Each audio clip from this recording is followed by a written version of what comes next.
Chris Anker Sorensen behind. Azure Desert at the front of the peloton. Johan van Summeren. Yellow jersey of Michael Matthews in there.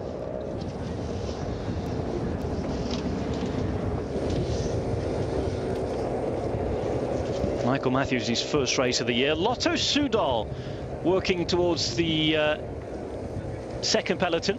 Andre Greipel is in this group. They'll be hoping that Tim Wellens is still up in the first group. We await confirmation of the entire composition of that final group. Beautiful spring image from the centre southeast of France. 2 minutes 40.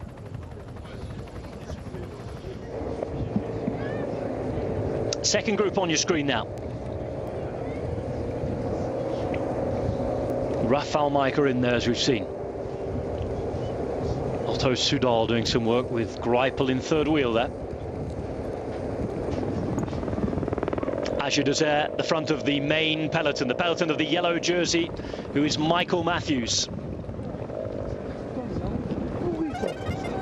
Matthews' aim at the minute to get to the climb and to see what he can do. We saw what he could do last year at Monte Cassino in the Giro d'Italia.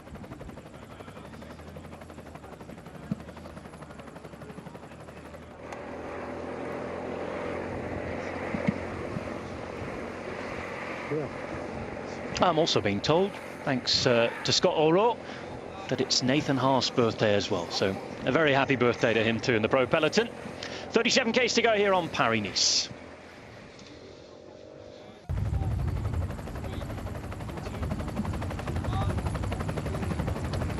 You're watching Paris-Nice on Eurosport Cycling. Stage 4 today, mountain stage, 35 kilometers to go, and 2 minutes and 20 is the difference between two riders out there in the break. Tom de Gent and Chris Anker Sorensen, and a peloton that is led by Azure Desert La Mondiale at the minute. We had riders off the back. It looks as though while we've been away, that everybody is back on.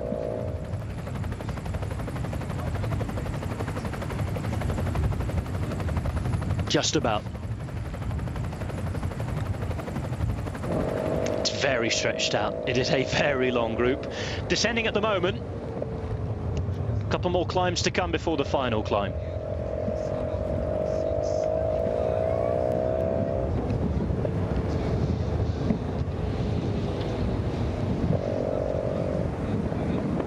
Azure Desert La Mondiale at the front of the peloton. Once you've been away, the two groups have been all back together again, but it's very long, very stretched out, and really, really quick at the minute. The gap at 2 minutes and 20, Sean. Yes, well, it is coming down rapidly, and not surprising because we have a lot of teams coming to the fore of the peloton and keeping the pace real high, if not upping the pace. HDTV La Mondiale, we can see that they're the ones who are pushing on, and of course HDTV La Mondiale from this area, Grenoble, they know the roads well. We see Samuel Dumoulin, the smallest man maybe on the peloton, pushing on big time here, and then the big tall rider, the Belgian rider Johan van Summeren, both of them on the front. As we can see here, Dumoulin leads with van Summeren in his wheel, and they are going to cause a lot of problems. It's not going to be long until they kick up once again, and we will see more of the peloton being spat out. Yeah, two really different size riders there, as you were pointing out to me a minute ago, Sean. You can see van Summeren, even though he's right on the wheel of Dumoulin, right behind him.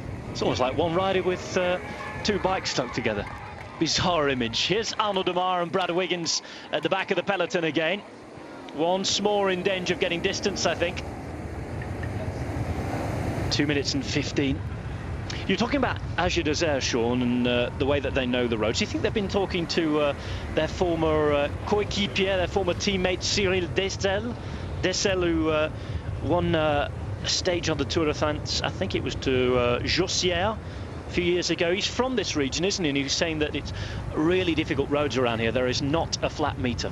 Yes, well, he was talking about the final, and he's from this area, and he said it's going to be real difficult. And we can see there just a shot a moment ago back in the peloton when it's going downhill, you know, it's very, very technical, a lot of tight corners, and the rear end of the peloton, you only need somebody who is not a good descender. He starts leaving a bike length, 2 bike lengths, 4 bike lengths, and then there's a gap there. And if it does not split on the descent, it will definitely split. As we can see here, our 2 leaders, Sorensen and Gent, you know, it's kicking up once again, and HDTV with Van Summeren keeping the pace real high. One line of riders practically, as we can see here, following, and you know, it is going to hurt big time. Anybody is, you know, starting to suffer at this point, well, then it's not long until we see the elastic, as they say in cycling, breaking. The elastic close to breaking. Sean, when you've been riding these first 3 days of Paris-Nice on the road proper, and the first 3 stages, as we see Costa, Wiggins and Demar really distanced now, and this is what you were talking about a minute ago, when you change from an easy rhythm, a lot of people thinking, okay, they've plenty of force in their legs, but it's that bit harder because you're not used to that strong rhythm. It's going to really, really make the legs sore today, isn't it? That brusque change. Yes, and that's what we're exactly seeing here. You know, it's a terrain where you'd expect some of the riders, like a Bradley Wiggins, if he's not in real good shape, Demar, a lot of the riders, they should be able to hold on into the peloton, but just coming from the flat days of 3 days of racing, also it's to do with a bit of form. If you're not in a real good shape, this sort of terrain, the way they're pushing on at a high pace as well, you know, you're going to pay if you're not at your best. You're going to pay if you're not your best. A lot of riders paying already at the back, and with 3 climbs still to go, it's going to be hard work. Samuel Dumoulin and Johan van Summeren are going to be really tight today, as we see Perrault at the back there, just in front of the yellow jersey wearer, who is Michael Matthews. Yam cycling with riders towards the front as well. Sylvain Chavanel for them. And of course Matthias Frank perhaps today, as Yuan Zhen struggles at the back alongside Alexander Kristoff, who's having an afternoon snack.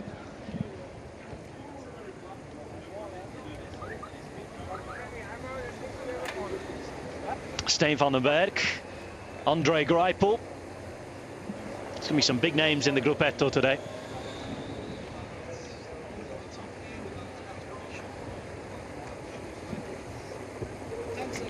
Well, we've been talking about Arnaud Demar at the back, and we've also been talking to the Française des Jeux Sports director this week as well, Thierry Bricot.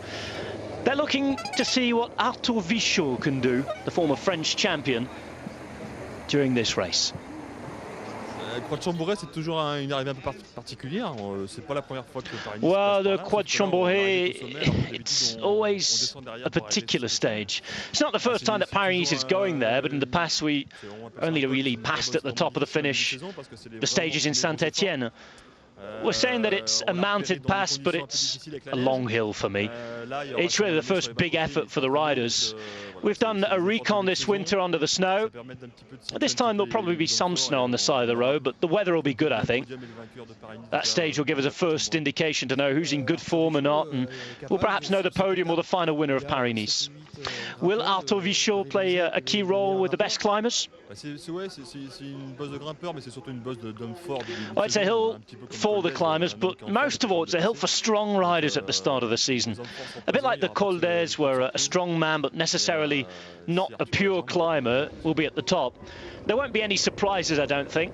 And if Arthur had good legs, there's no reason that we won't see him with the best riders. You can say all that, Sean, but when you have teams like Sky, Astana, AG2R, as we're seeing, BMC, who've got plenty of firepower and some big guys to finish it off, and we might see it be a little harder than everybody's expecting, because again, as we say so often, it's not just about the parkour, it's about how it's raced. It's exactly it, how it's raced, and I think we're racing really aggressively at the moment, as we can see a rider there from, is that? Oh, well, Tinkoff Saxo, and it's Rafał Majka. It is Rafał Majka who's in trouble. A bike change for him. He's already had to work hard to get back on after one earlier incident. Looks as though it must have been mechanical if he hasn't hit the deck. Certainly doesn't look like he's been on the floor. We had nothing on race radio either. Rafał Majka having to work hard, and I'm sure you're going to see if that radio is working properly. A couple of teammates drop back very quickly, and here we go. Time to get Rafał Majka back to the peloton. Again, pretty inopportune because we've got second category climb here, and we're just at the foothills of it. Not a good moment for Rafał Majka to have that problem, Sean. No, not a good moment at all, considering he's only got back in the bunch, the main part of the bunch, you know, a number of kilometres further back the road here, and to have a mechanical at that point, it all depends why he found himself back in that split in the peloton. If it was that he was sitting too far off, well then, you know, he's probably feeling okay, but if he's suffering a bit, you know, this effort once again, well, you will pay for all of those later in the day. Well, he's back in the cars. He has his teammate Paweł Poljanski to help him out, Polish rider from Tinkoff Saxo. Rafał Majka enjoying French roads last year, struggling at the minute today. And look, peloton has already lost quite a few numbers. Still HDTV there. 7 days ago exactly, HDTV riders came to check out this stage, so it's fresh in their minds, and it's pretty obvious that they have a plan. Sky riders coming to the front. Astana with BMC having bodies there as well as the Orica Green Edge car is being used by those Tinkoff Saxo riders to get Rafał Majka back to the peloton.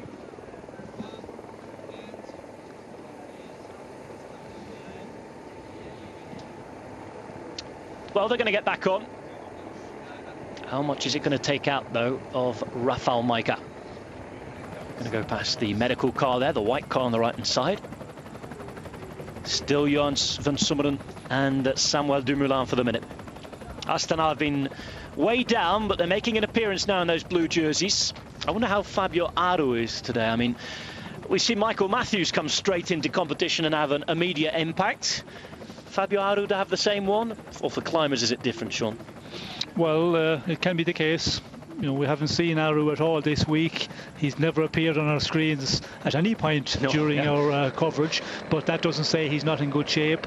An experienced rider, you just stay back in the peloton there, follow, and today is the day where, you know, Aru can do something. If he's feeling in the good shape, well then he's that type of rider. He is, you know, very, very good rider to read the race. He can follow to the good moment, and we see him last year, Giro, Vuelta, mountaintop finishes, just followed, and the right opportunity, he just went about it and took it and won some magnificent stages on the mountaintop finishes. Nasser Bouhanni has managed to hang on until now. He's being distanced alongside Ben King. Yuan Zhen also making his way back, as we see Brian Coquard as well. Majka almost back in the peloton. We're on our way up to the Col de la Gâchette. 5 kilometers at 4.4%. We get a thumbs up from Brian Coquard. Still Johan van Summeren at the front in that brown, white and blue jersey for HDTV La Mondiale, the French team. Nicholas Roach to the front. First time we've seen Sky since the top of the last climb. Nicholas Roach there with Geraint Thomas on his wheel. You had Richie Porte behind them, and Johan van Summeren has done a wonderful job today. 500 metres to the top for the breakaway. Chris Agger Sorensen in the yellow. Tom de Gent in the red. Lotto Soudal yet again with one of the classiest kit and bike combinations. Very, very retro. An interesting change to make for the Gent as well. Third team in as many years, really. Switched to rival Belgian teams from Quick Step. And this is Samuel Dumoulin. Those guys doing a great job today for HDTV, but running out of gas as we get to the top of this third to last climb today.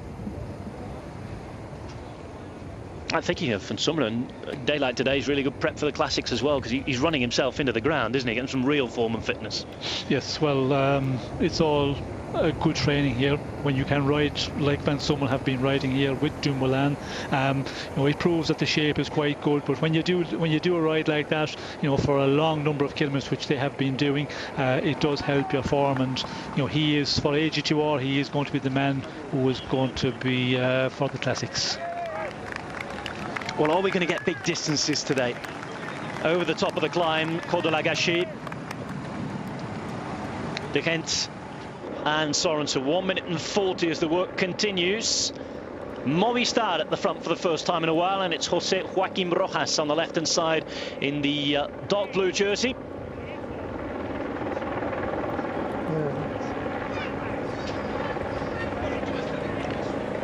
Lars Petter Nordhaug as well. Richie Port right in the centre of your screen. Australian time trial champion at the minute. And Philippe Gilbert, who wants more of those points in the polka dot jersey as well, just to keep himself in contention for the rest of the week. And it's our daily sighting of Thomas Vauclair.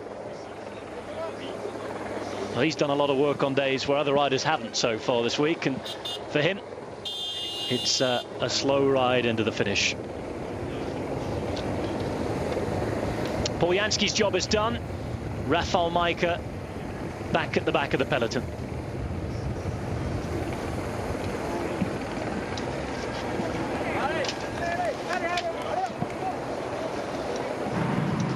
Jens Kuppelera that was as well for Orica Green Edge.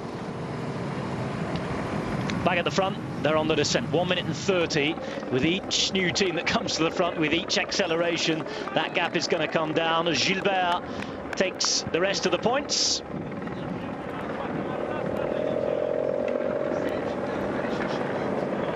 Philippe Gilbert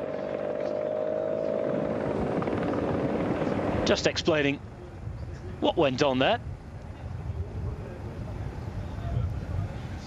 Actually, Désert face is not too happy that he hadn't been doing the work with them, but I think that Gilbert just explaining, well, I just wanted the points for my Mountains jersey, that's all. Strung out again on the descent, 1-2-5, and we're losing riders all the time off the back. At the front, they attempt to soldier on. 2 climbs remain. Third category climb that's going to begin almost immediately. It's very short, just under 2 kilometers. Maximum gradient up at 4.9%. And then there's a ascent towards Saint-Chamond. Intermediate sprint to come there as well, so sprint points available. An intermediate sprint that's going to remember the very, very sad death of Andrei Kivilev. Death on Paris-Nice, early part of the last decade, that actually made wearing a helmet obligatory, Sean. Yes, it was the beginning of it when the governing body, made in all bike racing obligatory to wear helmet, and a very good decision, because we've seen, like in the past, so many crashes. The helmet